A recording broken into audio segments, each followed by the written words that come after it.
ফেতনাবাজেরা ফেতনাবাজ। তারাবি কয় রাকাত ফেতনা করতেছে না? আপনারা বলেন তো 20-এর মধ্যে 8 আছে না নাই? কিন্তু 8-এর মধ্যে 20 নাই, তো কোনটা ভালো? তোরা যে 8 মারতেছিস, 8 তো আমাদের 20-এর মধ্যেই রে, আর তোর কে 8-এর মধ্যে 20 বের করতো? আর কোনো জায়গা পারে না। এই তারাবিলে ফেতনা, জোরে কোন কথা ঠিক কিনা? এর কে মধ্যে একজন কইছে নবী নাকি মরিয়া পচে গেছে। আপনারা বলেন কি ঈমান আছে? এর কি ঈমান আছে? আল্লাহ রাস্তায় যারা জীবন দিছে তাদেরকে আল্লাহ বলেছে মৃত্যু বলিস না রে, মৃত্যু বলিস না। আমি আল্লাহ বলছি বাল আহিয়া, সে জীবিত। আল্লাহ রাস্তায় জীবন দে শহীদের ব্যাপারে আল্লাহ বলছে জীবিত। তো নবীর ব্যাপারে আল্লাহ কি হয়েছে? আল্লাহর বান্দার একটু মনোযোগ দিয়ে শুনবেন। 6 মাস আগে নবী দুনিয়া থেকে বিদায় নিয়েছে, তখন থেকে হাসান হোসেন কান্না শুরু করেছে। আজকে রাত্রেবেলা যদি তুমি মারা যাও তাহলে তোমার হাসান হোসেনকে কে সামাল দিবে? নানা যখন না পায় তখন সন্তান 2টা মায়ের কাছে এসে দাঁড়ায়। ফাতেমা বলে বাবা মন খারাপ কেন? বলে আজকে সারাদিন খুঁজলাম মা, এখন পর্যন্ত নানার দেখা পাইলাম না। বলো ফাতেমা, তুমি যদি আজকে রাত্রেবেলায় চলে যাও তাহলে হাসান হোসেন কার কাছে সে দাঁড়াবে? ফাতেমা বলে স্বামী গো, পর্দাকে এমন ভাবে গ্রহণ করেছে আল্লাহর হুকুম, আর আল্লাহর হুকুমের কাছে হাসান হোসেনের মহব্বত নিয়ে আমি মরতে পারবো না, আমি মরবো আল্লাহ রাসূলের মহব্বতে। ওগো স্বামী, আপনার কাছে আমার বলার কারণ হলো আমি মরে যাওয়ার পরে আমার 3টা চাহিদা আপনাকে পুরা করতে হবে।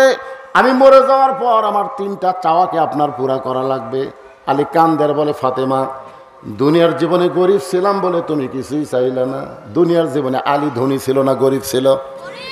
কত গরিব ছিল। আলীর জীবনে বললে আশ্চর্য হয়ে যাবেন।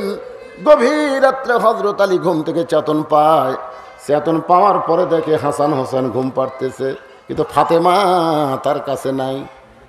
রাতের বেলা গভীর রাত্রে আলী দরজায়, কোথায় ফাতেমা গেল তাকায় দেখে কালো চাদর মাথায় দিয়া মরুভূমির মধ্যে ফাতেমা খুব জোরে জোরে হাঁটতেছে। আলীর সন্দেহ হয়ে গেল আমার পর্দানিশী বউটা কোথায় যাবে। নিরাপদ দূরত্ব বজায় রেখে পিছনে পিছনে আল্লাহর নবী যেই ঘরে ঘুমায় ওই ঘরে জানলার পাশে ফাতেমা দাঁড়ায় বলে বাবা, আমার মা যদি দুনিয়াতে জীবিত থাকতো মেয়ে মায়ের কাছে বলতো বাবা, কিন্তু বাবার জানলা আসার কারণ হলো ও বাবা মেহেরবানি করে একটু দরজা খুলে দেন। যেই মাত্র নবী দরজা খুলে দিয়েছে ফাতেমা নবীর কাছে গেছে, আল্লাহর নবীর ঘরে বাবার ঘরে। এমন সময় হযরত আলী জানলার কাছে কান লাগায় আছে, দেখি বাপ মেয়ের মধ্যে কি গল্প হয়। আল্লাহ রাসূল বলে ফাতেমা তুই একলা একলা কেন ঢুকলি মা, আমার আলীকেও ঘরের মধ্যে নিয়ে আয়, আমার আলীকেও ঘরের মধ্যে নিয়ে আয়। হয়তো আলী জানলার কাছ থেকে চমকে উঠছে। চমকে ওঠার কারণ হলো আমি জানলার কাছে, এটা আল্লাহ নবীর কে বলছে। আলী চমকে ওঠার কারণ হলো নবী গায়েব জানে না, কিন্তু নবী শুধু নবী না, নবী একজন বাবা, জোরে কোন ঠিক কিনা? আর বিয়া দেওয়া মেয়ে গভীর রাত্রে যদি বাবার কাছে আসে প্রত্যেকটা বাবাই বলবে জামাই কোথায়। এই কারণে আল্লাহ নবী বলেছেন আলীকেও ঘরের মধ্যে নিয়ে আয়। ফাতেমা কান্দের বলে বাবা সারাদিন কাজ কাম করে পুরুষ মানুষ, রাতের বেলা ঘুমায় গেছে, আমি তাকে জাগাবার চেষ্টা করলাম কিন্তু ভয় করলাম। আপনি বলেছেন স্বামীকে খেদমত করা লাগবে, আর স্বামীকে খেদমত করা মানে ঘুমানোর মধ্যে রাখা, চেতন করা যাবে না। আমার হাসান হোসেন ঘুম পাড়তেছে, তার বাবা ঘুম পাড়তেছে, ঘুমের মধ্যে রাইকা চোরের মতো একা একা এসে বাবা মেহেরবানি করে একটু বাতি জ্বলান। আল্লাহ নবী বলে কি বলবি, তাড়াতাড়ি বলে যা, বাতি জ্বলান যাবে না। ফাতেমা বলে বাবা মুখে মুখে বহুদিন বলেছে কিন্তু কাম হয় নাই, আজকে একটু বাতি জ্বলান গো বাবা। যেই মাত্র রাসূল ঘরে বাতি জ্বলায় সঙ্গে সঙ্গে ফাতেমা 2টা হাত এভাবে দেখায়। চাওয়ার হাত হলো এইরকম, বাবা কিছু দেন, কিন্তু চাওয়ার জন্যে না, 2টা হাত এইভাবে দেখায়। আল্লাহ নবী বাতির আলোতে দেখতে পায় হাতের তালু আছে কিন্তু তালুর মধ্যে চামড়া নাই।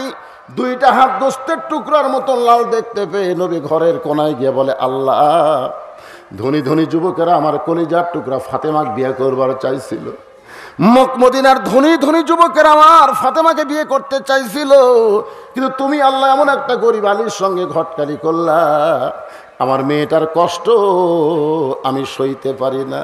আল্লাহ গো লাম ইয়ালিদ ওয়া লাম ইউলাদ, তোমার সন্তান নাই, তুমি সন্তানের বাবা না, তুমি বুঝবা না।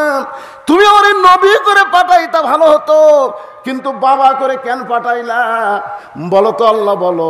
সন্তানের এমন দৃশ্য দেখলে কোন বাবা সহ্য করবে? গরিবের সঙ্গে বিয়া না দিয়া ধনীর সঙ্গে যদি ফাতেমার বিয়া হতো, তাহলে আমার মেয়েটার এত কষ্ট হইতো না। সঙ্গে সঙ্গে ফাতেমা মাথায় ঘোমটা দিয়ে ঘর থেকে বাইরে যায়। রাসূল ডাকতে বলে, ফাতেমা তোর বিরুদ্ধে কিছুই বললাম না, তুই কেন মাথায় ঘোমটা দিয়ে বের হলি? ফাতেমা বলে, বাবা আপনি বলেছেন আল্লাহর পরে কাউকে যদি সেজদা দেওয়ার হুকুম থাকতো, তাহলে প্রত্যেকটা বউকে বলতেন স্বামীর পায়ে সেজদা করো। ও বাবা, সেই দিন থেকে আমি জানি আল্লাহর পরে এই দুনিয়াতে আমার কাছে সবচাইতে দামি আমার কলিজার টুকরা স্বামী। আপনি সেই স্বামীর বিরুদ্ধে আল্লাহর কাছে বলবেন, আর আমি আপনার কাছে কিছু পাওয়ার জন্য দাঁড়িয়ে থাকবো, এমন আমি না। এই কথা বলে ফাতেমা যখন ঘর থেকে বাইরে যায়, আলী এত জোরে দৌড় মারে, এক দৌড়ে গিয়ে ঘরের মধ্যে ঘুমের মতো অভিনয় করে। হযরত আলী ফাতেমা ঘরের মধ্যে ঢুকে স্বামীর কপালে একটা চুম্বন দিয়ে বলে, স্বামী গো, দরকার হলে দুনিয়াকে জাহান্নাম হিসেবে গ্রহণ করব, কিন্তু আমার কলিজার টুকরা স্বামীকে কারো কাছে আমি ছোট হতে দিব না। গরিব ছিলাম বলে দুনিয়ার জীবনে কিছুই চাইলা না, আর আজকে রাত্রে মারা যাবে, এই গরিব স্বামীর কাছে তুমি কি চাইবা ফাতেমা? ফাতেমা বলে, স্বামীকে আমার এক নম্বর চাওয়া হলো রাতের অন্ধকারেই আমাকে দাফন করা লাগবে। আমি রাতের অন্ধকারে পর্দার মধ্যে মৃত্যুবরণ করব, আর দিনের বেলায় আমার কবর দিবেন। আমার কবর দুনিয়ার মানুষ দেখবো গো স্বামী, আমার পর্দার খেলাফ হয়ে যাবে। এই জন্য আমার এক নম্বর চাওয়া হলো আমার লাশটা রাতের বেলায় আপনি দাফন করবেন। আমার দুই নম্বর চাওয়া হলো আমার কোনো জানাজার ব্যবস্থা করবেন না, আমার জন্য লোকজন ডাইকা দোয়া করার কোনো ব্যবস্থা করা লাগবে না।